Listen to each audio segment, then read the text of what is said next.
Hey, hey, welcome to Zionist Witch's channel. So, among all other things that I'm trying to get done, I thought, okay, maybe we should go and watch a little bit more of Dave Smith embarrassing himself. And also, like, I'm beginning to think that he's a masochist because, like, he keeps getting owned whenever he goes on a show with somebody that has slightly above IQ, intelligence, then, like, every single time he goes on with somebody on Piers Morgan who is a little smarter than him, he always gets owned, and he always looks so embarrassing and small, and it's like as if he keeps getting caught with his pants down, and that's why it does the title. So I thought to myself, you know what, let's go and have a go at this and have a good time, because it's just too good to let go, right? So, here. Okay. One second. I don't like Piers Morgan, but at all. I think he's a little asshole. I used to think he was worth something when he actually did real journalism, like going to prisons and interviewing killers.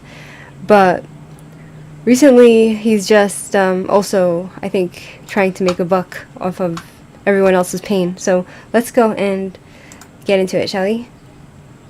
Let's make it a little louder.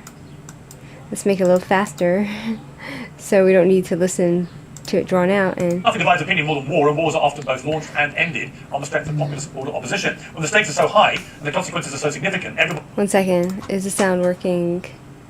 Listen to it drawn out. And nothing divides opinion more than war, and wars are often both launched and ended on the strength of popular support or opposition. When the stakes are so high... Okay, sounds okay. So... what he gets to say. In my view, that applies even if you haven't been to the place where it's happening. Much of the debate about the Iran crisis and others seems to boil down to some big themes: morality versus reality, idealism or pragmatism, intervention versus isolation, populists or lobbyists. For a big picture debate on a world of war, I'm joined by two of our favourite uncensored contributors who often trade respectful barbs on these matters and more. Constantine Thyssen is an author, satirist, and co-host of Trigonometry. Dave Smith is a libertarian commentator, a comedian, and the host of Part of the Problem. He's not funny, and he's not very intelligent either, this Dave Smith. And the more I listen to him, the more frustrating it is, because he is so insufferable. He must be so painful. Like, I feel bad if he has a wife. I feel bad for her. Like, he must be so annoying to be around. Welcome to both of you. Dave, great to have you back so soon. As you know, after your last appearance, I got chewed up and spat across cyberspace, which I found quite an amusing thing to watch go down. What did you make of it? Oh, I thought it was just so pathetic. Yeah. I mean, I mentioned this before, but if you, as I'm sure you do recall, but after my friend Dal... Self-righteous little bully, Dave Smith, right? And then I remember watching how Dave Smith and Piers Morgan were really extremely disrespectful to this international lawyer who was defending Israel, and how they kept just interrupting her and being really rude and speaking down to her and condescending and just disgusting behavior to her. But this is the behavior of low life and small dick energy, like Dave Smith and Piers Morgan, who usually people who hate Jews, they are usually abusive to women in their real life, or they hate women. That's just a fact, how these people operate. But Dave Smith is actually supposedly Jewish, but he's a self-hating Jew. He'd be one of those guys in Russia from the Yevseki who would go about arresting rabbis and sending them to the gulag. That's his type of thing that he would do, because he hates his people and he hates himself to a real extended degree. Cooper was on Tucker Carlson's show, and he made some comments that you objected to, and I was defending him and giving my point of view on it. You had me on a panel. It's probably the most contentious that me and you have been on the show. You had me on 3-on-1 with it was Seth Dillon, and then a world-renowned historian from the House of Lords, like the leading expert. He actually is, Andrew Roberts, yeah. Yeah, and I took my lumps. I tried to make my argument as compelling as I could. I didn't go online and just throw a bitch fest for the next week. He sounds like a bitch. Don't you hear how he's talking? Like, it's just like, he sounds like he never grew out of puberty. He never grew up. He's still a boy, Over how unfair it was. It's just pathetic. I'm sorry, what are you, a girl? What are you, in the Girl Scouts? Dave Smith, are you in the Girl Scouts? Like, why are you talking like a little 5-year-old girl? Even 5-year-olds don't sound so annoying like you. Through her teeth the whole time. And and lies that, as you pointed out, insult the intelligence of the host and the viewers. And I thought you were absolutely right to give her pushback for that. So it was. I thought, number one, I thought you were right on the show. You enjoy being a bully, Dave. Obviously, admittedly, I'm a little bit. But for someone who's a masochist and loves to get caught with his pants down every day, good on you. Keep going. Keep embarrassing yourself, Dave Smith. On the topic, but I thought the reaction online was just truly embarrassing. You know what was interesting? If they'd actually just said to me, you know what, Piers, did you go a little bit too far on the interrupting? Could you have reined back 10, 20%? I probably would have said yes, probably. Two abusive little pussies, pussies, who shouldn't be called men, they're boys, you know, and they couldn't handle the intelligence of a beautiful Jewish woman who is a lawyer and brilliant and smart, so they had to squash her and put her down. But that is the Jew hater for you, right? That are people who are anti-Western, people who are anti-Israel. They're usually pussies, and they usually abuse women in their real life, right? Allegedly. Considered that as a friend of mine. Yeah, probably slightly overdid. My mother's always a good litmus test. In fact, you did go at her a bit, you know. I was like, okay. But then I was reminded that she was telling massive whoppers with real consequential elements to them, denying. Now Piers Morgan goes on to say lies about her. All she said was that it's unconfirmed. We don't have enough information to confirm whether there were 9 people in one family to die or not. And Piers Morgan kept pushing and saying, yes, they did die. Yes, they did die. When it's not true. We didn't know the facts yet, right? So again, he's gonna go and lie, but that is Piers Morgan's show. It's lies and it's for liars and masochists like Dave Smith. You know, appalling things like the killing of the 9 out of 10 children in that one airstrike and so on, or at least trying to cast doubt over whether it had been proven to sound so reprehensible. But also, I just felt this is somebody who purports to be an international barrister in this area, who's clearly not. Has got a horse in the race, right? Because it's lawyers for Israel, who she represents. If you can't handle a bit of interrupting from someone like me, you just didn't let her get a word in edgewise, you piece of trash, Piers Morgan. I saw the interview. You didn't let her get a word in edgewise. That's no way to treat a human being, let alone a woman. Shame on you, Piers Morgan. In the wrong profession. Here's trash Morgan. It's supposed to be part of your job, literally arguing with people, often in an animated way. Anyway, let's get into this argument. Oh, you need therapy for that because you got bashed? Oh, that's what it is, Piers Morgan. Oh, I understand, Dave Smith. You got dragged across X. Is that what happened? So now you have to let out and let out your get therapy from each other. Dave and Piers, they have to bounce off each other and get support, moral support, because they've been dragged along X for being little dicks and little assholes, for treating this woman really badly, and everybody saw that and called you out. So now you need therapy, so you need to take like almost 4 minutes out of your time to go and continue to bash that woman and to try to clean up your image. Please, bitch, please. Because this was precipitated, for those who don't follow you guys as assiduously as I do. I'm a big fan of both of you. Constantine, you called out Dave on X for accusing the actor Rob Schneider of talking with confidence on topics he doesn't necessarily understand. You said that's exactly what Douglas Murray had accused Dave of doing when they had a spat on Joe Rogan. And you said, on X, I'm not trying to be a dick, this is exactly what Douglas was saying to you. He was saying you talk about things you don't understand, the level of confidence is inappropriate, and you pretended he was calling for censorship. You can't have it both ways. Okay, you've got Dave sitting here. You don't want to be a dick, which I appreciate, because I've had a festival of that from Dawn Galloway this week. Let's not get into dick measurement contest. But this whole argument, really, about people who are supposedly ill-equipped to talk about things. Whether it's Dave, because he's a comedian by stock in trade, and he's not funny. Schneider, he's not funny, and he's not smart. This Dave Smith. I'm funnier than him, and that says a lot. Anyone, really.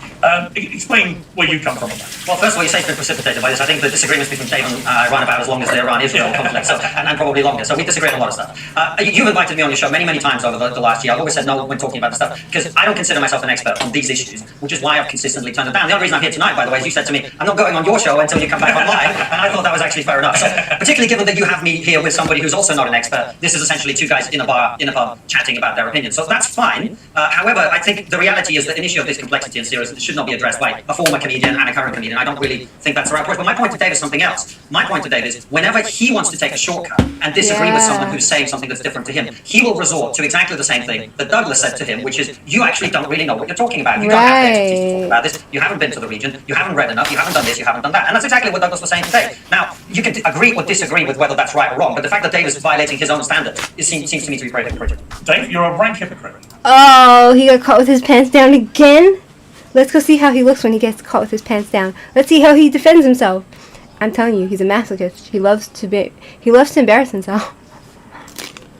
That's a Piers saying, and not me. I did not have the word rank. Yeah, you would have done it. I'm sorry. But for the record, I just want to say me and Rob Schneider made up. I've always been a big fan of it. Oh, you made up. Oh, You and your girl, Rob Schneider, did you have a night out? Did you have a sleepover, Dave Smith? Was it fun? What did you watch Dave Smith together? We message back and forth and we're cool. But no, I'm sorry. Obviously, this is ridiculous, and there's no hypocrisy here at all. It is if we were to come to a debate, and what I brought to the debate was I just said, shut up. And that was all I did for the debate, was just tell you to shut up. And I had no argument, and I didn't counter any of your arguments, but I just told you to shut up. And you were to say, man, that was a really ridiculous way to debate. And then I pointed out that you had also told someone to shut up once in your life. That wouldn't mean you're guilty of hypocrisy. It's a completely different standard to be dismissed. This is what you call manipulation. Trying to make it something it's not. Exactly what he's saying, right? Trying to show him that that Dave Smith is a hypocrite. Now he's trying to twist it in such a way and manipulate it to make believe that that's not what happened. That he was not a hypocrite, and it was a different context altogether. He did something completely different. And that fucks with your head because it's like a manipulation. And it's like, how did he just do that? How did he try to wheedle himself out of this? This is somebody who's extremely manipulative, and you can just imagine the suffering and the anguish that he causes his entire family. Or perhaps his entire family is just like that, because to be around somebody so conniving and manipulative and to twist everything like that, you know? Like, you have to be a certain type of person. Listen to someone on Twitter, then to agree to debate them on the biggest show in the world, show up in front of tens of millions of people, and your argument essentially is just to dismiss them. Your point doesn't matter. So no, and also, clearly, I wasn't telling Rob Schneider because he's a comedian, he can't have an opinion on this. I was telling him that I don't really think he knows what he's talking about on this issue, and then Which is exactly what Douglas said to you. Yes, but he didn't back it up with anything. That's the point. No one would have had a problem. The whole point was that Douglas had an opportunity to demonstrate his superior level of expertise and did not. And this is the overwhelming opinion. No, I don't think that's quite true. I think on a lot of the subjects you debated, he actually did give very good reasons why he disagreed. Now, as you remember, I wrote an article at the time talking about that situation. I did concede that I thought Douglas should have lent more into the arguments. The way you and I have always debated has been on that basis, right? And I think that is true. But I don't think this argument about Twitter really works, because when you go on our mutual friend's Joe Rogan show, you're in front of millions of people. When you and I are exchanging, or you and Rob are exchanging arguments on X, we're also in front of millions of people. We're also having a debate. I don't understand what the difference is. You don't understand the difference between, like, dismissing someone on Twitter and agreeing to debate them and showing up with... Rob made a series of arguments on Twitter to you in front of those same millions of people that saw your Joe Rogan, and instead of addressing his arguments with counter-arguments, which is the standard that you normally apply and you demand that other people apply to you, you instead basically said, shut up, Rob, you don't know what you're talking about. Just because you read one book doesn't mean you know what you're talking about, which is exactly what a lot of people said to you, and you got very upset about it and pretended they were trying to censor you. And then he's a hypocrite and does the same thing on X. But then he says, oh, it's not. Dave Smith says, oh, X is not the same as being on Joe Rogan. As if, like, telling somebody to shut up on X when you're having an argument with them on a platform where millions of people are watching, and you tell them to shut up because they don't know what they're talking about. And then you cry when Douglas Murray tells you the same thing on Joe Rogan. Like, come on, who are you kidding, Dave Smith, you know? You're trying to wheedle yourself out of this one, but you're still getting caught with your pants down, and you're loving it.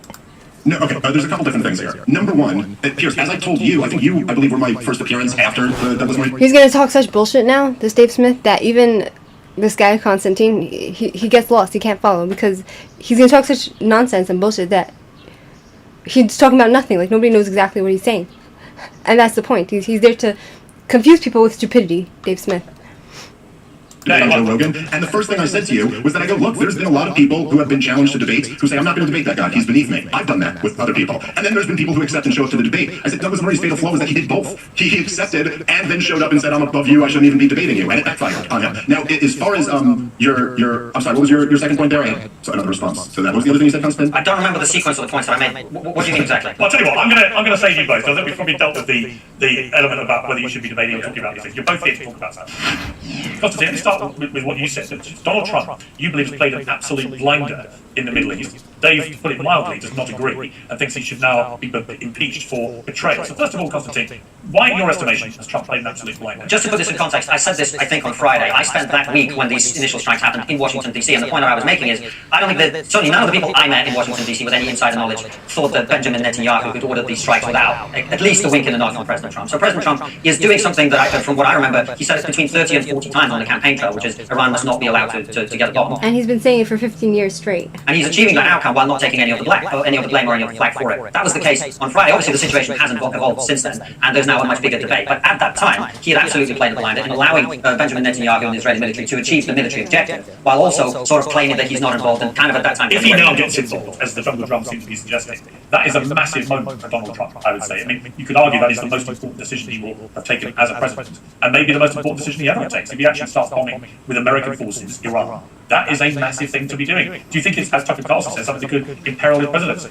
We are in the unknown, so nobody knows how this is going to play out. I think we should all be honest about that and be fair. What I think it really fundamentally depends on is what you mean by the word involved. If you mean that America is going to help Israel shoot down ballistic missiles, I don't know that that will be such a major decision, or will be seen. Well, let me paint the picture. Where they use a B-52 bomber, Yeah. they drop one of these buster bombs to try and get to the nuclear sites that the Israelis can't get to because they haven't got that technology. If they were to do that, in other words, directly use American forces to do the bombing, would your calculation about Trump change? These are all hypotheticals, because the one thing that I do know, and I think Dave will tell you this himself, is the thing that people in the United States, from talking to people there, are most concerned about is any sort of boots on the ground scenario. They do not want American soldiers in the Middle East. I think they're right not to. I genuinely think that. And so fundamentally, it really depends on what happens and the way that it happens. And you're right, it is a big decision. But I think it's, all this stuff, I mean, Dave's calling for President Trump to be impeached over this, when this is something that he promised the American people 30 to 40 times on the campaign. Well, okay, but on that, I would clarify that. He said that number of times that Iran should not be allowed to have a nuclear bomb. That is indisputable. He also has consistently portrayed himself as a man who wants peace, not war. I'm going to solve the problem in Ukraine, solve the Middle East, and so on. This would go against all of his claims to be that person.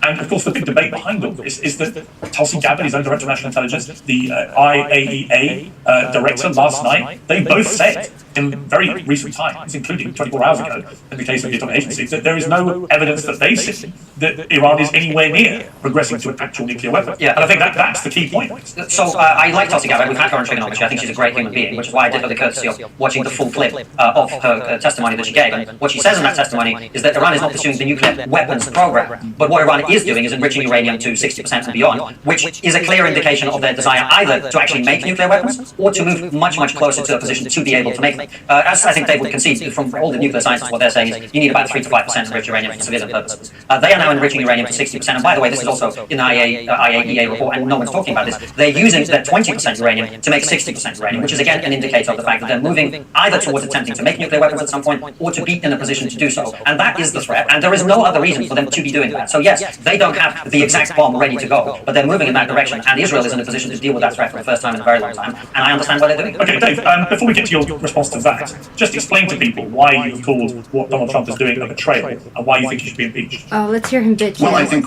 he has brought us into a war with Iran. Now, how much this war escalates, we will. He's such a bitch, you know? It's like, he should just start, like, walking around, this Dave Smith, he should just stop, you know, he should start wearing a thong, and he should start wearing a bikini with a thong, and he should walk around like that, you know, like, at this point.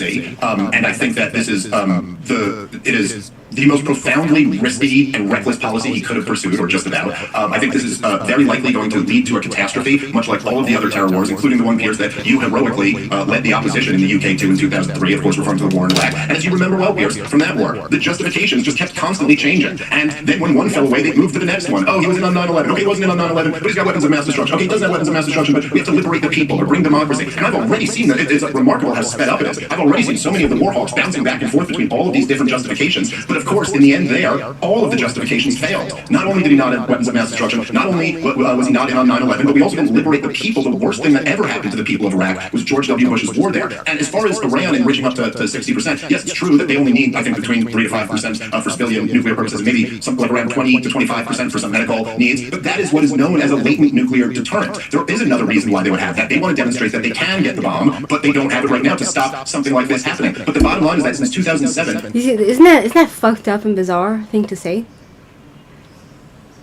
So the Iranians, he's on the Iranian side because he thinks that the Iranians should demonstrate that they're on their way to get a nuclear weapon in order to show that they are just as badass as anybody else to threaten everybody. Like, what the fuck what did he just say? You know, like, he's excusing the fact that they want a weapon. It boggles my. I don't understand what just happened here. What did he just say? Constantine is laughing. He's like, what the hell? What the fuck is this man on about? from that war, the justifications just kept constantly changing. And then when one fell away, they moved to the next one. Oh, he was in on 9/11. Okay, he wasn't in on 9/11, but he's got weapons of mass destruction. Okay, he doesn't have weapons of mass destruction, but we have to liberate the people or bring democracy. And I've already seen that it's remarkable how sped up it is. I've already seen so many of the war halls. It's like if Iran, if according to Dave Smith, that Iran is just showing that they have a lot of uranium to act all cool and tough, and that, like, Iran wants to kill everybody. They said they want death to America. And if they have this amount of uranium and they're on their way to a nuclear bomb, like, what kind of mentality is it to say that, oh, they just want it to show off? Like, what? What's wrong with this guy? Bouncing back and forth between all of these different justifications, but of course, in the end there, all of the justifications failed. Not only did he not have weapons of mass destruction, not only was he not in on 9/11, but we also didn't liberate the people. The worst thing that ever happened to the people of Iraq was George W. Bush's war there. And as far as Iran enriching up to 60%, yes, it's true that they only need, I think, between 3 to 5% for civilian nuclear purposes, and maybe something like around 20 to 25% for some medical needs. But that is what is known as a latent nuclear deterrent. There is another reason why they would have that. They want to demonstrate that they can get the bomb, but they don't have it right now to stop something like this happening. He's so fucked up. Why are you standing with Iran? Why are you excusing them trying to show off that they have nukes in order to prevent America or Israel from bombing them when literally they have promised to wipe Israel and America off the map? This guy is nuts. Like, I'm beginning to think maybe he has multiple personality disorder. Or maybe he's just not right in the head. There's something off about him mentally.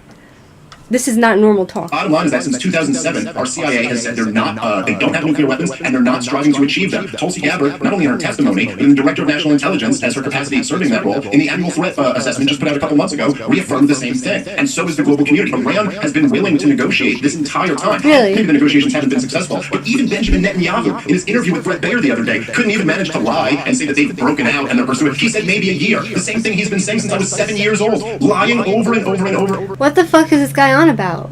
Is he on something? Like, is this guy, he lost his marbles or he never had any to begin with? What kind of talk is this? Oh yeah, we wanted to have talks with them but they failed, blah blah blah. And then to go on and say that, oh, America's lied about other wars, so therefore they're lying about this, so therefore like Israel should never have bombed Iran and let them get a nuclear bomb. Like, what is wrong with this guy? Like, he's completely lost. He's nuts. He's crazy. Again, because he wants a regime change war here. And he said this in his own words, and so have all of the neoconservatives. Look, right here on your show, here. No doubt we want a regime change. What, is that some sort of secret? We all know we want the Iranian regime to collapse. We want to get rid of them. It's not a secret. Is there something wrong with that? Like, literally, they've been globalizing a war of terror on the entire world, entire Western civilization, on Israel, on Arabs, on... They've been doing, like I made the other video just before, like, about how Iran has an entire terror network. They are shacking up with drug dealers in all different countries, and they are hiring them to do hits and to make terror plots, to kill people at the different embassies, the Israeli embassy, on the different embassies. Not only Jews, like attacking people who are just on foreign soil who speak out against the Iranian regime. Like, what is this guy on about? Like, there's something wrong with this guy. Like, this guy has mental problems. Which I think might be the most fascinating moment in the history of Uncensored, when General Wesley Clark reaffirmed that not only had he seen the plans to overthrow 7 countries in 5 years, but that it went all the way back to the early 90s, and that it was revived, in his words, in a study paid for by the Israelis. They've gotten the 6 other ones. This is the 7th one. This war is not about nukes that Iran doesn't have. And just one more point I would make, as the great Scott Gordon said the other day. Look, I mean, he knows better than the Mossad.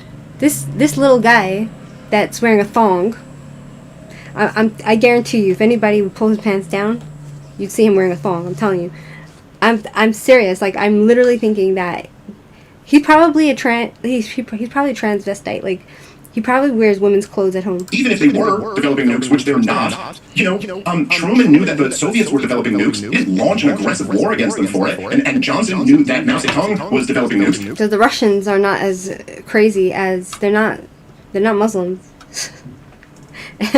and the Russians are not planning. They're not talking about like nuking the world, and they're not speaking about world domination. He still didn't launch an aggressive war against the country, and the point is that you could sit here and say, just like they did with Muammar Gaddafi in Libya, you could sit here and say, no, we're just going to have a no-fly zone. We won't have boots on the ground. We won't have this. Look, Iran has already demonstrated in a few days that this war has been going on. What color is your thong, Dave Smith? Or do you have a few?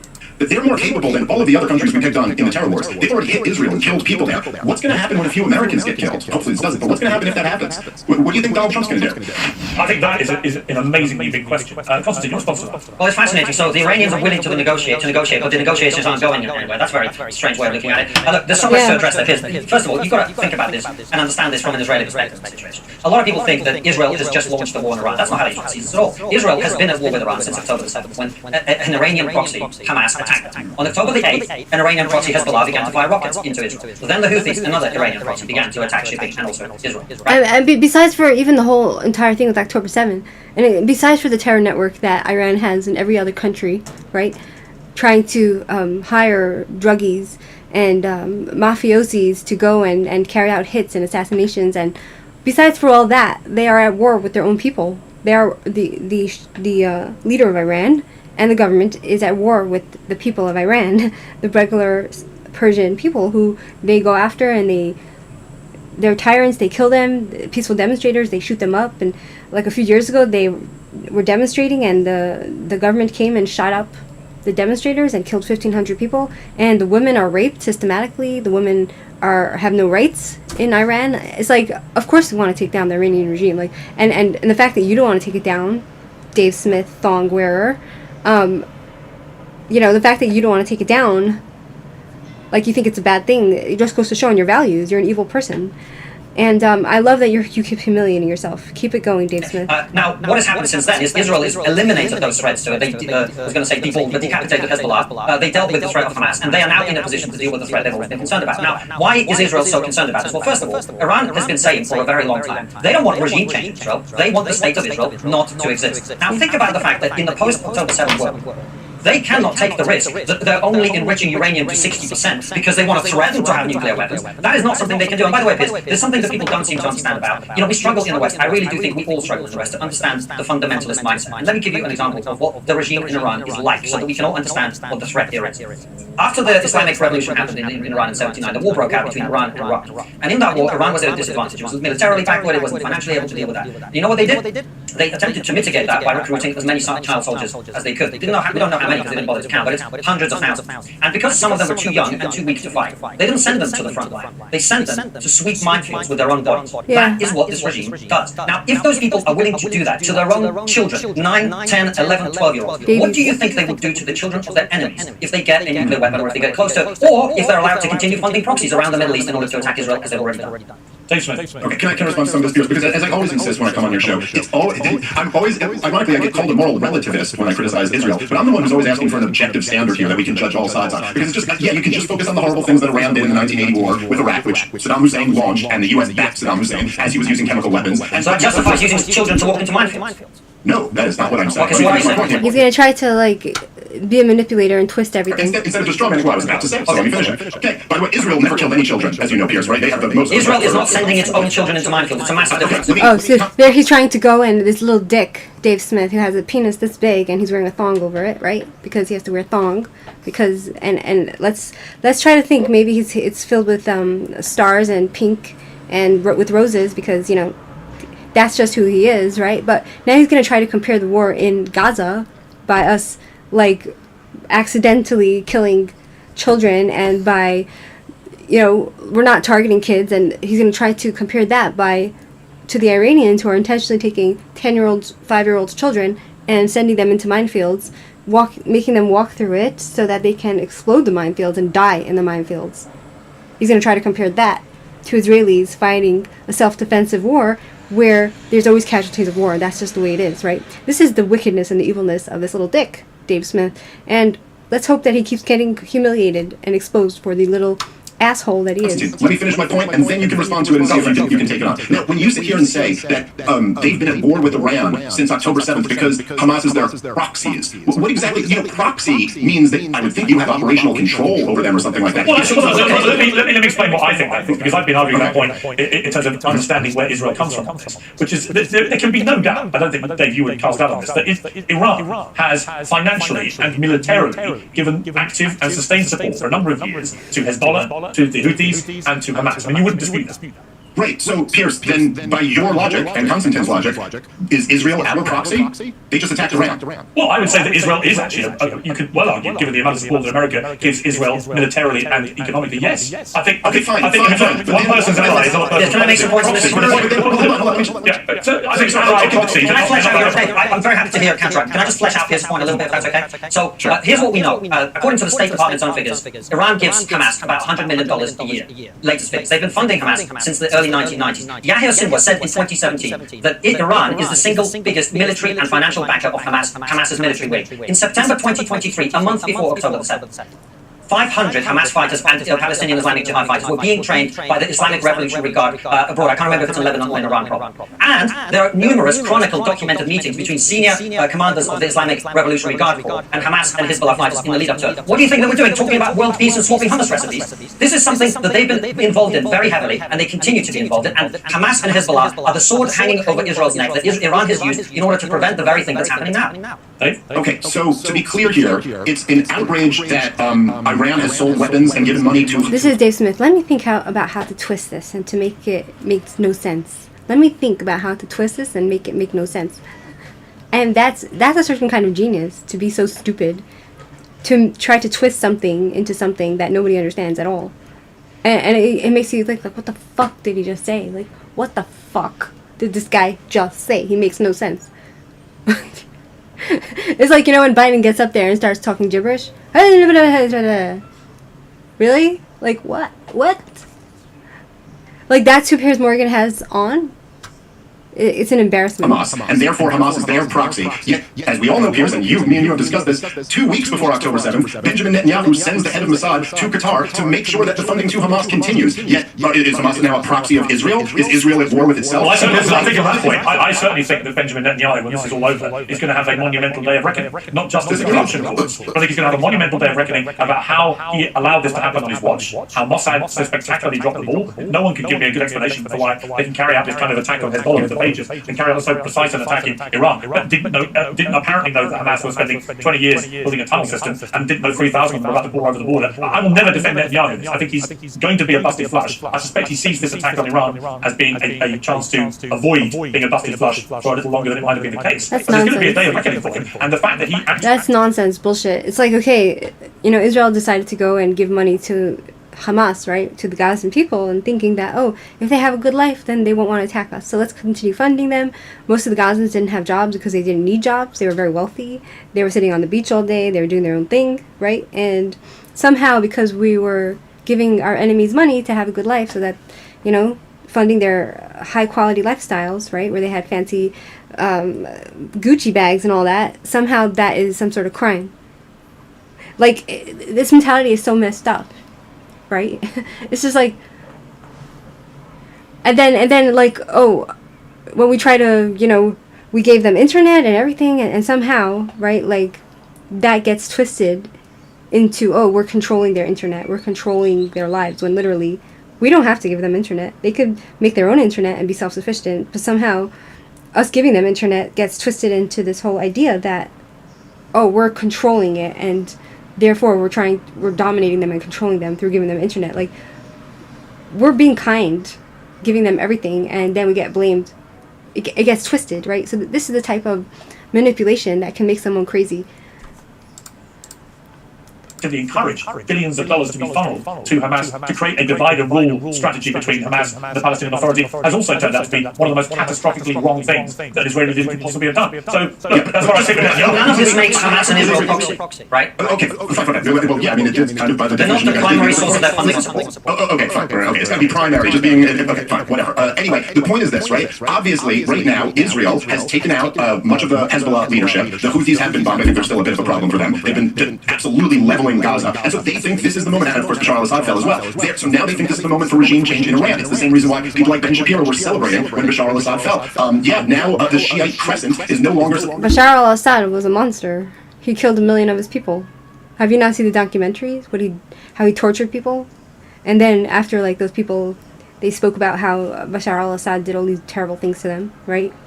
And then their families were getting threatened, so they went back to Iran, and later on they were found in body bags.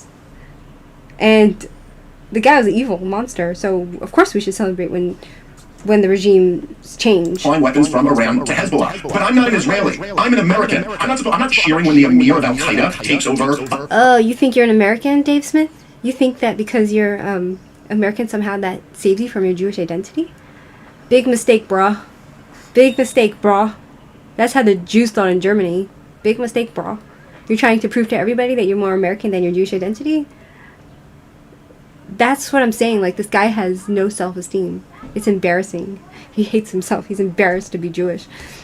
And those type of people, they're the biggest enemies of the Jews sometimes because they end up doing more damage than good, just like what he's doing now by embarrassing himself and trying to stand against the Jewish people. In Syria. And listen, whatever you put the risk at here, which if this thing keeps escalating, the risk of this going to a real ground war, another war in the war on terrorism, let me be very clear when I say this. I don't know that America will survive this. We went into the terror wars in a much stronger place than we're going into this one, and this is a much tougher opponent than Saddam Hussein or Muammar Gaddafi. We went into the terror wars, $37 trillion. He's fear-mongering.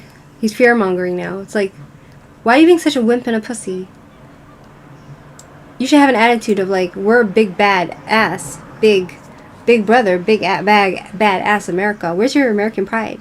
We can't withstand this. You can't withstand this because you're too busy wearing a thong and it's uncomfortable for your little ass. But real Americans, like, you know, the real Americans that are the Western Americans, the people in the Texas and all that, right? They are not thinking, oh, we can't withstand this. Pussy. In debt. We didn't go into the terror wars with the cultural and political and racial divides. We have mass protests in the streets right now over Donald Trump trying to enforce his immigration policy. This is going to be, this has the potential to be an utter disaster. Okay, so just take yourself and hide under a bunker and just go live there. Go. You're scared? Go. Take whatever you need, including your thongs and your bikinis, and go sit under a bunker somewhere, just like the Iranian tyrant, and go sit there and cry. Sit there and cry. Go. Even my raspberry is more brave than this bitch. Should any American... Not to compare, my raspberry is noble, strong, and brave. And she's a good bitch, and she's a good doggy, and she's a good little girl. Right? And she's so brave and strong, and she's not a pussy. And she doesn't need to wear thong. Or British person for that matter. Why should any of us support this war? Because Israel thinks it's in their interest. Israel has attacked... Well, I would argue it's not just in Israel's interest. I think Iran is an evil regime that oppresses its people, that has funded terrorism. So Saddam Hussein. Well, yeah, I agree. But in Saddam Hussein's case, I never believed... Saddam Hussein never fought. Well, I never believed Saddam Hussein had a human being. I think the difference There was no terrorism in Iraq until we got rid of that ISIL.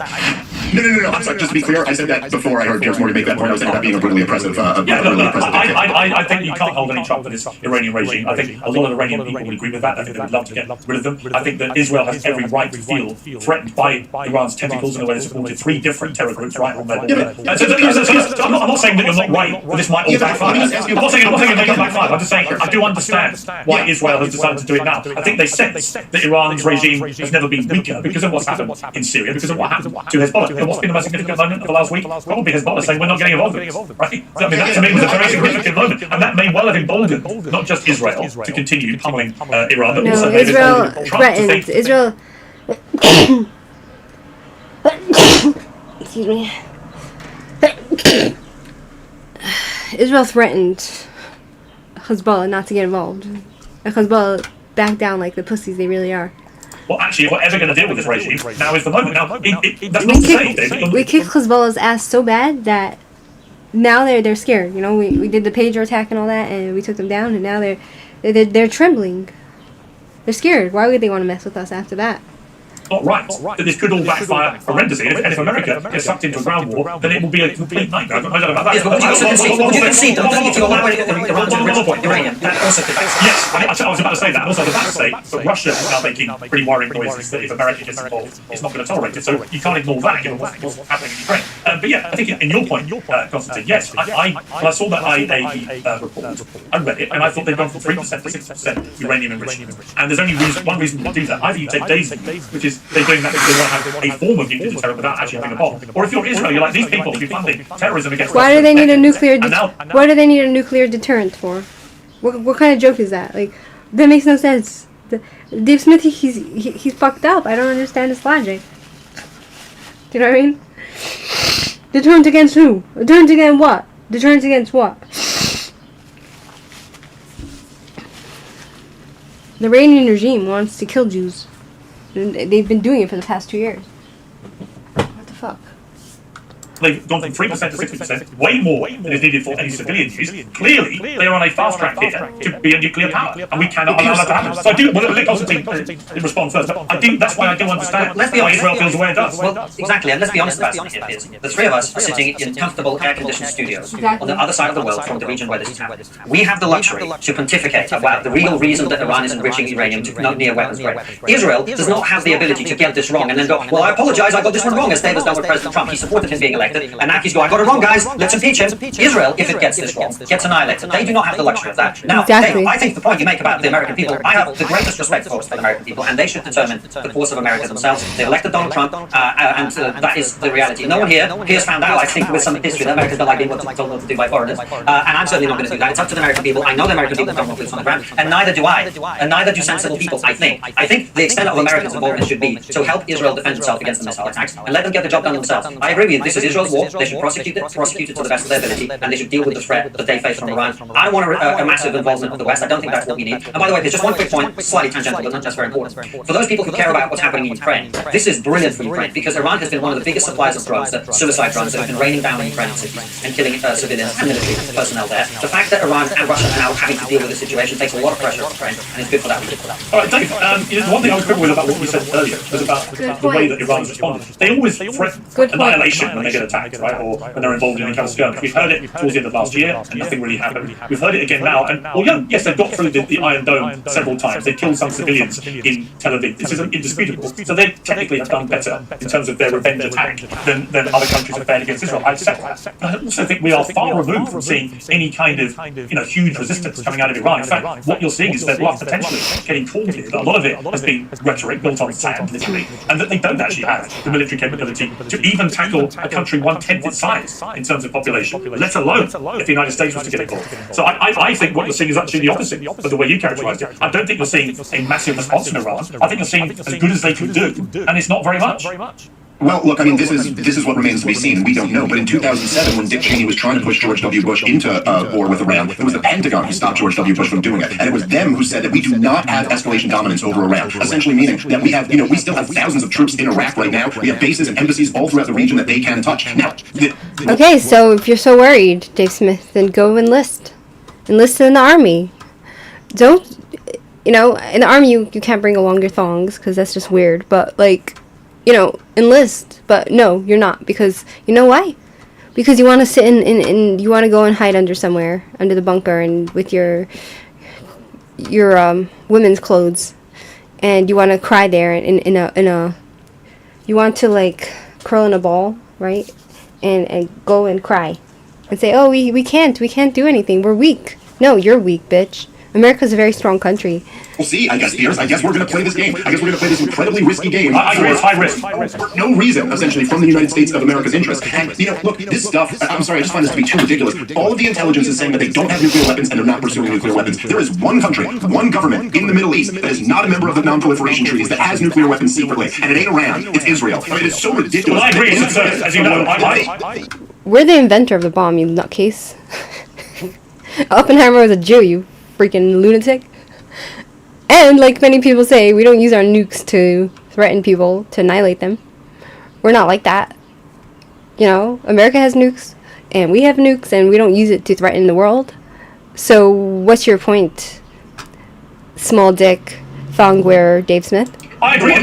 I don't understand how Israel is allowed to continue pretending they don't have And also, what are you saying? Are you saying Iran should develop nuclear weapons to compensate for that reality? No. What I'm saying is this, okay? Whenever you guys talk about this, even already, and Piers, I gotta say, I thought you were a little bit guilty of this right after October 7th, understandably perhaps so. But even right now, whenever it's all about the Israeli perspective, as if we're all Israelis. Oh, Israel can't take the risk that they have 60% enrichment. Israel can't get this wrong the way I could change my mind about supporting Donald Trump. I guess Israel can get it wrong when they lure America into a war, when they pump out propaganda saying that Saddam has weapons of mass destruction. That's okay when they get that one wrong, but they can't get this one wrong. Okay, fine. Why are you blaming Israel for that? It was your own government lying to us about that. I was protesting against the war in Iraq exactly the same that you and Peter. We all oppose It was our government lying to us. It wasn't about Israel. Why is everything that happens in the world the fault of Israel then? Exactly. Can you imagine? Oh, because Israel's the one that gave that intelligence. This is such a blatant straw man. I didn't say everything in the world is the fault of Israel. I'm saying they were also guilty of this. But why are you putting emphasis on them? When George W. Bush and Tony Blair were using their bully pulpits to make this point to a far wider audience than some guy in the Middle East called Benjamin Netanyahu. If you think that I am removing any of the blame from George W. Bush or Tony Blair, I assure you you're wrong, and you don't know what you're doing. He's right. No, he's right. You're blaming Israel for that. Like, this guy is so manipulative that it can scramble your brain and it can make you like lose your mind. Like, oh my god, like, what the fuck? How do you respond to someone like this? He blames Israel. Oh, they're responsible for giving the intelligence, the wrong intelligence, to America. And so therefore Israel shares in the blame. So it's Israel's fault, really, dragging us into this. But then he says, no, I'm putting the blame squarely on our people. But then, no, that's not true. He's blaming Israel. So he's a liar. On top of being a pussy, he's a liar. Talking about. I've been blasting them for years. The war criminals who should be in the Hague. That is not the issue. We are talking specifically about the nation of Israel right now, so I'm talking about their responsibility. And why is it, by the way, that this is always a one-way street? You know, I hear all the hawks constantly being like, Iran said this, Iran threatened this. What about the threats being the I don't know how much more I can handle this guy. This insufferable little twat. This little imp that's running around, blubbering his mouth and talking nonsense. Other direction. Maybe Iran feels like they don't have a choice in that. So look, Iran is on the list of 7 countries that are supposed to be overthrown. The U.S. government went and overthrew both of their next-door neighbors. Oh, so now you're a conspiracy theorist. Is that it, Dave Smith? Invaded the countries and destroyed them after putting Iran on the axis of evil list when they had nothing to do with 9/11. And then when Muammar Gaddafi denuclearized, they went in there and overthrew him in the most violent, brutal way, was sodomized to death like a pack of madmen. That's Islam for you. That's Muslims. What do you have? What does that have to do with Americans? Americans didn't sodomize him. It was the Muslims who did that. I don't know. Maybe that's your fetish, Dave Smith. I don't know. Because it seems to me that I can see you wearing a thong, and I'm pretty sure you do weird stuff at home. So, not trying to pass judgment. I'm just saying, like, what's all this facade? Like, all this he's coming on all these news networks and railing against Israel and trying to be fear-mongering the Americans, trying to convince them that somehow Israel is going to make the Americans get into wars and stuff. Like, what's your problem, Dave Smith? Iran also feels that they can't get this one wrong. Why are we doing this? This is a country that poses no threat to the United States of America. And if you guys want to try to hang on the fence. Iran calls Israel the little Satan and America the big Satan. What's this guy on about? Is he on drugs? Is he also getting paid? Is he doing business with Iran and Qatar? Like, what's going on here? Right? Like, what's this guy on about? Why is he lying? And why does Piers Morgan have him on every day? How embarrassing. I guess it's all like people who vibe on the same frequency. And go, hey, I'm not telling Americans what to do. I think Israel should do it on their own. But that's just a fantasy land. They're not doing it on their own. They're doing it with our weapons, with our intelligence support, with our money, with us protecting them from a retaliation strike, and, at least possibly, with our president using negotiations. What the hell are you talking about? We're doing it all on our own. We buy the weapons. We don't get anything for free, you lunatic. To dupe Iran into thinking that they weren't at risk. I mean, that's what Benjamin Netanyahu says, and that's what some other reporting says. Maybe that's not the case, but either way, he pretended like he was afterward. So no, none of this is being done without America. This is about a regime change war. All of them said it in their own words. What do you have against that? Do you guys think Benjamin Netanyahu has been mistaken for 30? Well, what does that have to do with, like, what does he have against the regime change? The Iranian people hate the IRGC. Like, what's your problem? We're liberators. Get lost, Dave Smith. You know, you're irrelevant and you're stupid. I don't know why I keep listening. I think it's because Constantine is on here and I like him. 3 years? Claiming that Iran is a year to 3 years away from a nuke? Or was he lying? Well, I think the reality is, the thing that struck me was going from 3% to 60% suggests an intent. It suggests an incontrovertible. No one disputes. But nobody disputes that Iran has gone from 3% to 60% in uranium enrichment, right? So that is all, unlike the Savannah WMD that didn't exist, that is indisputable. It's just how you interpret what they're intending to do with that. And let me ask you. Can I just, one quick thing on this? So first of all those regime wars you're talking about are the fault of the US and other Western governments who pursue them. That's who's responsible. That's who should be to blame, and as you say, should be prosecuted for that. But the reason people rightly call you a moral relativist, Dave, is if you don't seem to understand the difference between, yes, I think it's quite clear that Benjamin Netanyahu wants regime change in Iran, but that is not the same as the regime in Iran wanting to destroy Israel. There's a big difference. If the mullahs in Iran wanted a different prime minister of Israel, that is not the same as wanting to destroy their entire country. And the reason Israel is as paranoid about these things as it is, let's be honest, it's surrounded, or at least was until recently when opinion in many Arab countries changed towards Israel, thanks to President Trump's Abraham Accords. Israel was surrounded by by many, many countries who don't believe that it has a right to exist. And that's the difference. And that's why people call you a moral relative. Oh, are you crying, Dave Smith? Because you're being put in your place, yeah? And you got caught again with your pants down? Is this some sort of masochistic fantasy of yours? Is this some sort of fetish that you like to get humiliated every day? Like, what's going on with you? Like, literally. Well, okay, well, that's totally ridiculous. It makes no sense at all. And it only works. I'm about to answer, Constantine. Let me just finish. Because it only makes sense when you only say, I ascribe the worst of intentions to this regime and the best of intentions to this. What was overthrowing Muammar Gaddafi? Was that simply replacing the leader, or was that destroying the country, turning it into a failed state? You've brought in a different concept. Let's stick to Israel and Iran. No. The Israelis say we want regime change. The Iranians say we want to wipe you off the map. Oh, yeah. That's pretty different. Hold on. So I'm the moral relativist. Yes. I want to point out what one side actually did. You run away from it and say, oh, no, we can't talk about it. It's your government that destroyed Libya. It's not Israel. Exactly. It's your You know anything government. about this? Israel was lobbying for us to do this for Who years. made the decision to do that? Our government. Yes, exactly. So blame them. Yes, Constantine. No, Israel's the big Satan. Israel's evil. Israel's controlling the world. Right? Oh. Israel's controlling America. America's an occupied country. Fuck you, Dave Smith. Fuck you. You know? Why are you an Israeli? Why are you constantly running cover for them? Because I believe in speaking the truth and being honest instead of dragging in stuff that's irrelevant. No. It's not irrelevant. Oh, now he's accusing him of being an Israeli agent. This is the lunacy of Dave Smith. Can nobody see it? Like how crazy he is?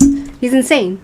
He's literally insane. What are you talking about? Yes, my government is criminally responsible for the wars and the Israeli government is also responsible for constantly trying to lure my government into more wars. That's what I'm standing up against right So the now. American government is so gullible that they just go around invading countries on the say-so of Israel. Exactly. That's what he's suggesting, right? What does that say? Like, I have these Nazis come on my channel all the time, and they say things like, "Oh, you know, you Jews are bringing debauchery to the world. You are the ones who are pushing transgenderism.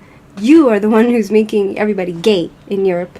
You are the one who's bringing in all the illegal immigrants." And I'm just like, dude, if your society is so gullible and so being so weak and you're able to be influenced so quickly by a few Jews, what does that say about your society? I say that your society sucks if you're able to be, if you're, obviously it's a lie. Jews are not pushing any of this stuff, but say there's one or two Jews, right? And they have the ability to influence an entire world and entire countries. What does that say about your societies? It says about your societies that your society is fucked up, right? And you're weak, and so you deserve whatever's coming your way because you can't take responsibility for yourself, and you'll just go and you'll do whatever anybody tells you to do. So that says about your society that your society is messed up and you deserve it, whatever it is, right? Like it's so messed up. Like I'm trying to explain, like oh, you're making our society gay, really?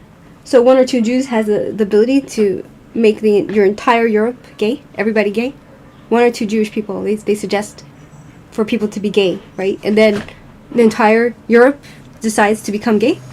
What does that say about you guys? If you're able to be influenced that way, then fuck you. Your society sucks. That's the point. Again, what a straw man, dude. Benjamin Netanyahu came to America in 2002 and testified before Congress that the U.S. should overthrow Saddam Hussein, Muammar Gaddafi, and the Iranian regime. This isn't a secret. He's advocating that we fight more wars. And Constantine says that, okay, so one guy in Israel says something, so therefore they have the ability to influence all of American politics? So you're suggesting that Israel's controlling everything? That's like feeding into the conspiracy theories that Jews control the world. This guy's nuts. And he's Jewish. Telling you that this war, which we do not need to fight, which is not in our interest, has the potential to be devastating to our country, let alone the region. What is the moral relativism in any of that? I explained to you what the moral relativism is. One side wants to wipe the other one from the map. The other side wants not to have people who want to do that in charge of that country. But that's the difference. Pierce, do you not get my point? Let me just say, Pierce, do you get my point here? This is what they said from the very beginning of the war. Oh, now he's gonna grovel and beg Pierce to back him up. Back me up! Back me up! Daddy Pierce, back me up! I'll even show you my thong. I'll pull down my pants and I'll show you my thong. That's Dave Smith. Back me up, back me up. I'll pull down my pants for you. He's a master. Israel doesn't want to wipe Gaza off the map. Israel just wants to retrieve the hostages and get it. But they are wiping it off the map. So why do you just get to have this standard where you decide what they want to do? I can't base on their track record. We can't look at Iraq. We can't look at Libya. We can't look at Afghanistan. Evidently, as all the hawks do, we can't look at World War II. Everything is just like World War II. But it's not like the last 20 years. These guys have wiped countries off the map left and right. Well, as you know, What they've done is their track record. I've been increasingly critical of the Israel strategy in Gaza. It makes no sense until you hear people like Shmirchik talking brazenly and openly about ethnic cleansing. It doesn't make any pretense. And at that point, I do think that there are certainly people on that in that government, at senior level, people who absolutely want to get all the Palestinians out of Gaza, out of the West Bank. They And should if that has been be. their We plan- should get them all out of Gaza. They don't deserve to live there anymore. The Gazans, they've lost their rights. They need to be displaced. They need to be removed. They need to be sent to Libya, to Afghanistan, Iraq. They need to go move to another country. They don't deserve to live in Israel after what they've done. They are evil people. all along from October the 8th, and I was duped, and people that feared that were correct. And we'll have to see how that plays itself out. I hope. It'll be a lesson. Let this be a lesson. Let Gaza be a lesson that Jewish life is not cheap. And let this be a lesson for all the Jew haters that think that they can kill us and get away with it. That, you know, you think something, I don't know what kind of lesson it is, because literally most of the Gazans are alive. And it's only the soldiers, the militant terrorist killers that are being killed. And the rest of them, they're not being punished. They're happy, they're well fed, they're fat, they have fancy bags, they're wearing makeup in a war zone, right? You'd think that, you know, like this is a genocide. All the women are walking around with fancy shoes and bags and clean clothes in a war zone like that. Like, I don't know if that can be used as a deterrent for other terrorists. The idea of Gaza, what happened to the Gazans, it can't be used as a deterrent because there's manna raining down into Gaza, feeding all the Gazan people. So they're not suffering. So it can't be really used as an example of deterrence for a terrorist, right? Sadly, right? And what I think should happen to the Gazan people is what happened to Sodom and Gomorrah, right? But that's not what's happening. So I disagree with Dave Smith. And he can just pull down his pants a little bit more. And the people who say on the Israeli Remove side, it completely. well, you know, Smotrich isn't the government. Well, he's a pretty senior member of that government, and he's not even hiding what he thinks should be happening. Before we finish this, guys, I want to talk about the policy. Well, it's really interesting to me. Okay. Constantine, you've got voted America. Siren might go off now. You see it's going off? You see the light? The siren's gonna go off now, so I'll have to grab Raspberry. If the siren goes off. I thought we were better off. I thought we were better off that we don't have to go. Right, Raspberry? She knows. She's right here. She knows that we might have to go. Right, Raspberry? It's okay. It's okay. We're ready. I use the bathroom. Because if the siren goes off, then there's no time. It's a notification. Right, Raz?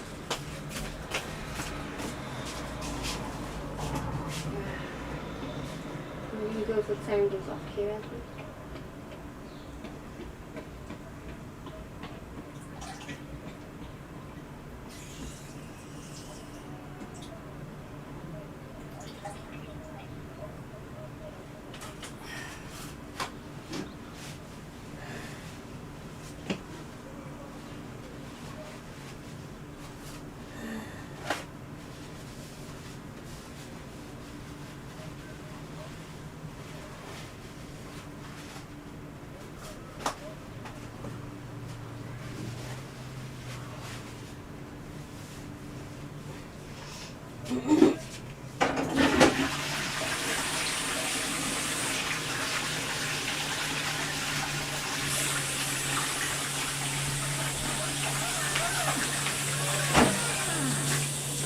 Just make sure she's ready.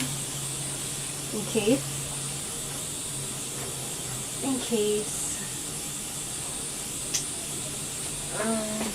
Where's the little cup that I have for Raspberry? Here's a little cup. Thank you for Raspberry. A little bottle of water. In case the siren goes off. Bottle of water.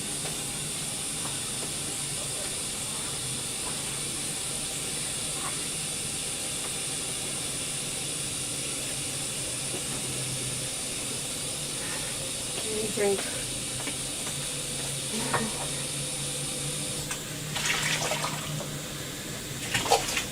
Yeah, so Dave Smith is sitting in his house, right? He's sitting in his house and bluffing and blabbering about how evil Israel is. And meanwhile, I'm sitting here watching him be a dick from my house, watching him act like an asshole, and while bombs are going off here, right?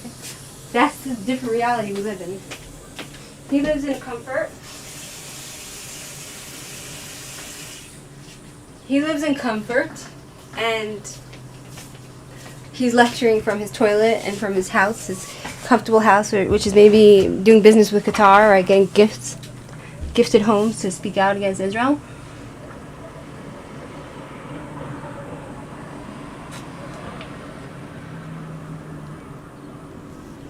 While we Jews here in Israel are running to bomb shelters.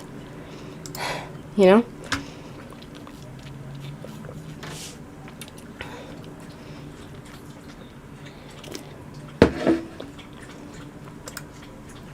Absolutely split down the middle. You've got Tucker Carlson on one side, a lot of people who agree with him that this would be a disaster for America, for Trump. They shouldn't be doing it. Obviously, Dave and Tucker Carlson are unusual bedfellows on this, but there's always a first time for everything. But you also have a lot of people on the conservative right, Lindsey Graham, John Bolton, others who are absolutely gung-ho to get stuck into Iran here. Is there a danger that politically this really does fragment Trump's base support? What does that mean for the Republicans, for MAGA, for Trump, for the future, for J.D. Vance, and people who are aligned with Trump maybe at the next election and so on? Well, I should preface this by saying I'm an outsider observer in the United States. I do go there a lot. I spend a lot of time there. I speak to people there. But I certainly wouldn't claim to be, the greatest expert in the world about what's happening in America. My sense, my expert sense of this is that actually I think your presentation of it is a very online-focused presentation. I think if you look at the polling, the vast majority of people in America are basically in the position I described earlier, which is they don't want Iran to get anywhere near or continue to get closer to developing nuclear weapons, and they don't want American boots on the ground. And that's the dilemma that Donald Trump has to navigate. And if you can do that... Well, there's a third dilemma. So this is why it's more complicated, because I don't think he's even thinking about boots on the ground. But I do think he is thinking probably as we speak about whether he allows an American B-52 to take a 30,000-pound bomb and drop it on the nuclear sites which Israel hasn't got the ability to get to. I think that is probably more likely than not right now. So let's be honest, if that happens and it's successful and it doesn't lead to an escalation, everyone's going to love it because Americans love to win and they love to bullshit. Right? Let's be honest, that's the history of the last 20 years. And if that happens, they'll be very happy. And if it goes in a different direction, they will be very happy. So you're right, it's a big call. I don't think anyone sitting here, or frankly anywhere, knows how it's actually going to play out or whether it's a good idea. And I'm not sitting here advocating. Real Americans, the cowboys in America, they're proud. They're like, oh yeah, let's go and bomb the shit out of Iran. Let's go get those nukes. Let's go knock off those nukes. But Dave Smith, the little, I don't know, like this little bitch, he needs a tutu, he needs to walk around with a thong and a tutu. And he needs to, walk around in a bikini. That's the small dick energy that he's giving off, right? Unlike him, most Americans are very proud to be American and they want to kick ass, right? And while Dave Smith is fear-mongering and trying to paint America to be weak, like, fuck you, Dave Smith. You're not a patriot. You should be shunned because of the way you are. You'd be really bad, and if America had to go to a real war, you'd be really bad for the morale of the people. You should be shunned from society. For that necessarily, I think that Israel seems to be doing enough damage to significantly degrade any attempts Iran is making to have a nuclear-enriched program. And I hope that's the thing that we'll pursue. By the way, I don't think it's split MAGA down the middle at all. That's what it appears like on X. I really don't think 24 people that's the situation in America, especially in the Republican Party, which is overwhelmingly pro-Israel and has been for a very long time. Okay, Dave Smith. There's no question. I largely agree with Konstantin there. I think if Trump can thread the needle here and not lead to a catastrophe, that he can survive this politically. I do think he's downplaying the split a little bit. It's not just about polls about how people feel about boots on the ground, which obviously the American people are largely opposed to. And yes, it is true that most of the Republicans do support Israel, although poll after poll has demonstrated that this is really changing with the younger generation. But look, you have a situation right now, and yesterday, I started the day by denouncing Donald Trump, and I was taking a lot trending on Twitter and getting a lot of praise and a lot of insults and all that stuff. But by the end of the day, it was like Tucker Carlson was being. He lives on Twitter. This guy, he lives on Twitter. That's what he lives for. Because he's probably a little narcissist, also. You could diagnose him from today till tomorrow. There's so much to talk about this guy. How he's so empty, but yet he's full of shit. Insulted by Donald Trump for not even criticizing him, really just criticizing the policy while heaping praise on Donald Trump. But Steve Bannon, Charlie Kirk, some of the most influential conservative voices in the United States of America have all come out and really drawn a red line that we do not want to have another war here. So the point is that if it does get to that, and that's a big if, but if it does come to that point, like a real boots on the ground war, Donald Trump will absolutely destroy his coalition and his legacy along with it, as well as his entire domestic agenda. You need as much political capital as you can get when there's people out on the streets protesting his immigration policies. Shut up, enough. Risking squandering all enough, of this Dave. for something that's absolutely no threat to Dave, the United States of America. somebody put a binky in his mouth. Somebody put a binky in his mouth. Somebody get a sussy, stick it in his mouth and shut him up. Somebody save us from this lunatic. Somebody take a sussy and put it in his mouth and shut him up. He needs it. Non-proliferation. He needs a pacifier. Somebody save all the people. Save all the people from this guy's continuous whining and babbling. Like, it's just, enough is enough. Treaty against the country who doesn't have nukes and is in the non-proliferation treaty. It's the most reckless madness a policy could possibly be. Well, he's not pursuing that policy. This is what the point I keep making today. What you keep doing, Dave, is taking to the extremist position. No one's talking about boots on the ground except the usual Lindsey Grahams, who no one in the Trump cabinet takes seriously on these issues at all. I don't know about that. They don't. The conversation that's happening is about what is the right level of America's involvement. We will see what that is. And by the way, look, I haven't seen Charlie Kirk, who is genuinely influential, I think, within the MAGA movement, criticize President Trump. I think he's been kind of balanced in his commentary. All the other people, the Candace Owens, the Tucker Carlsons, etc., the vast majority of people within the conservative movement in America are not taking their opinion on this issue, and the polls bear that out. Tucker, though, I would say. Comrades.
give you a treat.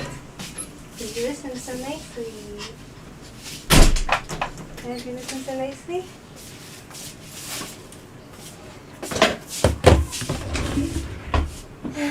Alright, you're gonna get a little treat because you listen so nicely and you behave. Yeah. I love you. Here. Yes, that's my baby. Jesus Christ, bastard. Damn it. Yes, that's my big girl. Alright. Oh, okay, so that was that. We had to go to the shelter, which is annoying because I don't enjoy sitting there with people. Whatever. Should we try to finish this? She took it.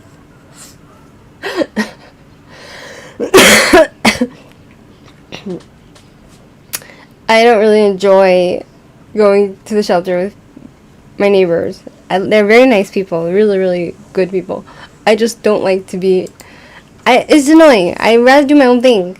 Do you know what I mean? So back to the point of where Dave Smith is sitting there condemning Israel and talking down shit about us, while he sits from his house, and I'm sitting here in my house, and the siren goes off because Iran is trying to kill me, but I have to run to the shelter.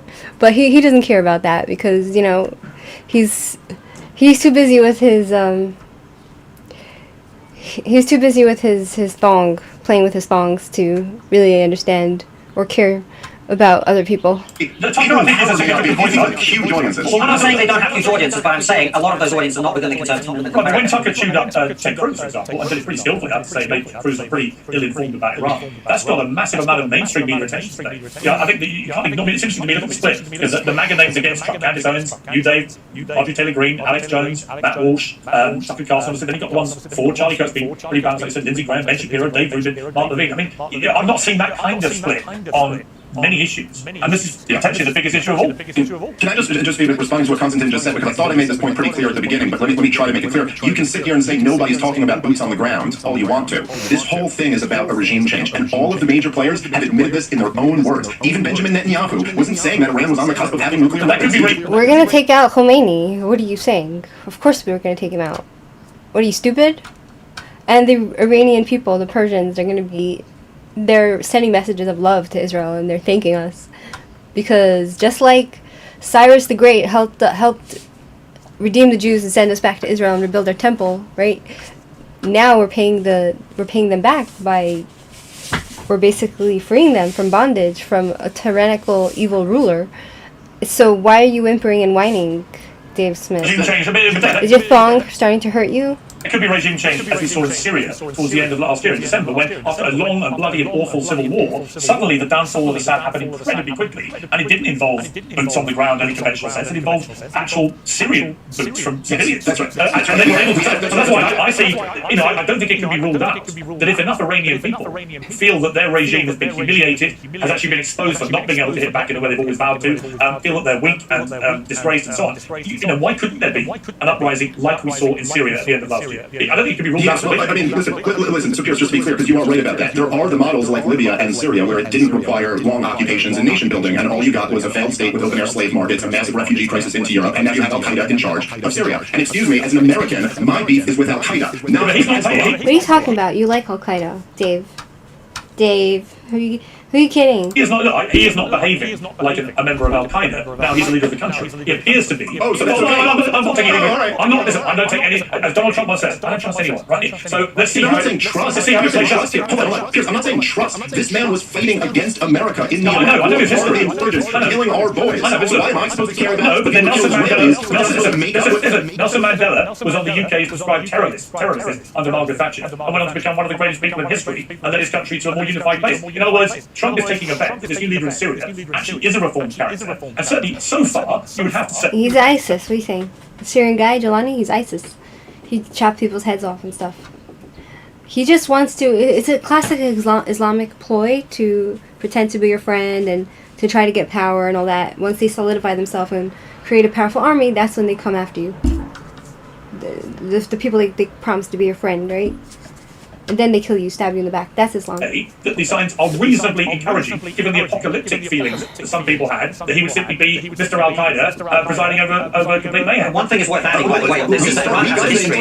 Iran, just a quick point there, very quick. Iran has a history of 25 years or maybe 26 years of living in a secular and relatively liberal free society. Yeah. So the people opposed have a very different history to the countries you're talking about. This is not to say that regime change or the change of a regime does not lead to catastrophe. I mean, and there's no obvious. I mean, someone wrote a very good piece about this. There is no obvious savior. You can't know the future, but there's somebody that the Iranian people respect, and it's the Pahlavi guy. I don't know what his name is. The Shah's son, right?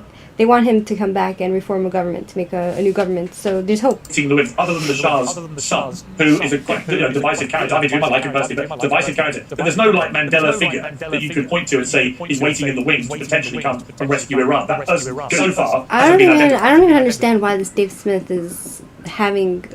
I don't know why he's fit to have any discussion with anybody. Do you know what I mean? Like, I don't get it. Like, why is he somebody that anybody wants to talk to?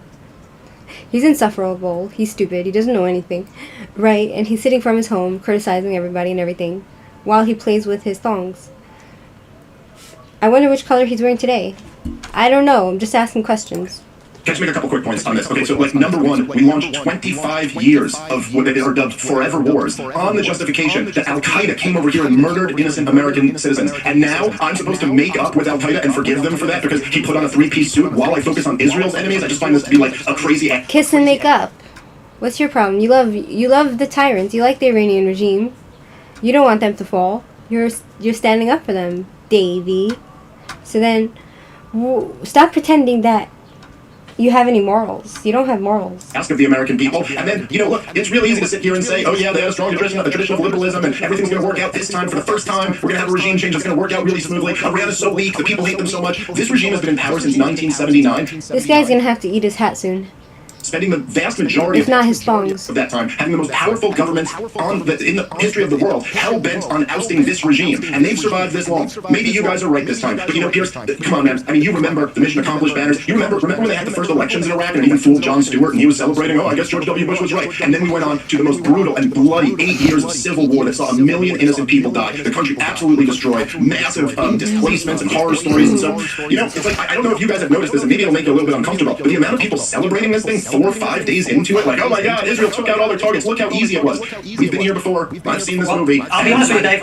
As someone who's not pushing regime change or American involvement, as I've said, in the way that you think people are trying to do, I am celebrating the fact that Iran is no longer enriching uranium to 60%. I think that is worth celebrating. I think that's a good thing. I think we should all be relieved that that's happening. Yeah, I kind of agree, but I also agree with Dave Smith when he says this could go. Did you see his face? Did you see his little face? Who can do this together? You want to see him respond? Here. Let's see this little bitch respond.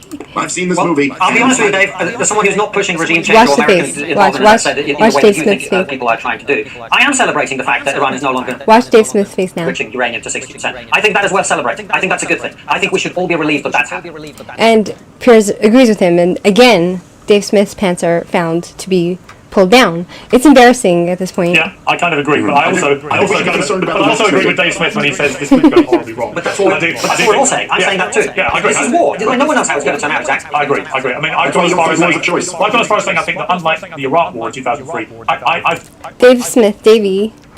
Okay, so let me guess what color your thong is. You're wearing a pink thong today.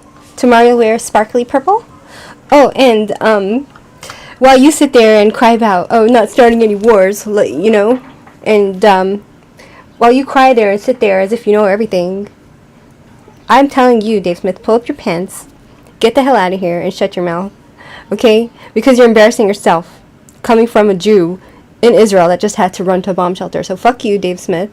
And pull your pants back up and stop embarrassing yourself, even if you're a masochist. I feel like this seems a justified action by Israel to protect its people from what is clear fast-moving acceleration of uranium by a lethal enemy that is ready to terror groups all over its border who want to kill it. I understand that. It seems justified. Now, does that mean I think it's going to work and is it going to cause huge problems? No. And I think the jury is very firmly out on that. And it's going to be an extremely fascinating and turbulent few weeks and months ahead. And I think right now, Donald Trump is probably the loneliest man in the world, sitting in the White House, working out what this will actually do now. He's fine. If he does press the button on attacking Iran, he's fine. fine. really against pretty much everything he said, other than specifically Iran cannot be allowed to have a nuclear weapon in terms of starting a war in the Middle East. That is really antithetical against everything he's said he stands for. So it's a really interesting, momentous decision for Donald Trump to be taking. And the consequences could be enormous. But gentlemen, I've really enjoyed this debate. Thank you both for agreeing to do it. I think it was constructed in the right tone. We didn't descend into ad hominem attacks. Can I just say, I have a much bigger penis than you, Piers. That's actually And he's not wearing a thong like Dave Smith is wearing. Let's hear that again. The consequences could be enormous. But gentlemen, I've really enjoyed this debate. Thank you both for agreeing to do it. I think it was constructed in the right tone. We didn't descend into ad hominem attacks. Can I just say, I have a much bigger penis than you, Piers. That's actually He does, because, you know, Dave Smith, I'm not sure he even has one. And at this point he might be a eunuch, and I'm guessing he's wearing a pink thong, so... That's actually almost certainly not true. And Dave Smith, we all know, is the most well-hung of the three of us. He's the one wearing a bikini. Of the three of you, he's the only one wearing a bikini and a thong. If you pull his pants down. His pants is metaphorically down, but, you know, that's something that he enjoys to be caught with somehow, because he's a masochist. He enjoys it. We just leave it with Dave Smith for the win. Thank you guys. Thank you, Constantine. Thank you, Pierce. I appreciate it, guys. Thank you very much. Whatever. Okay, so that was demonstrating Dave Smith's being a little bitch who knows nothing about anything, right?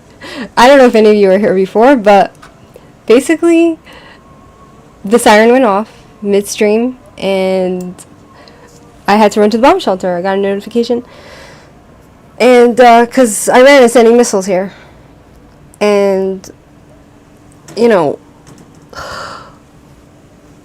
so we're sitting here suffering the consequences of dealing with Iran while Dave Smith is busy blubbering and running his mouth from his house and trying to fearmonger the Americans, right? He's not acting like a real American, and he's not acting like a real proud Jew either.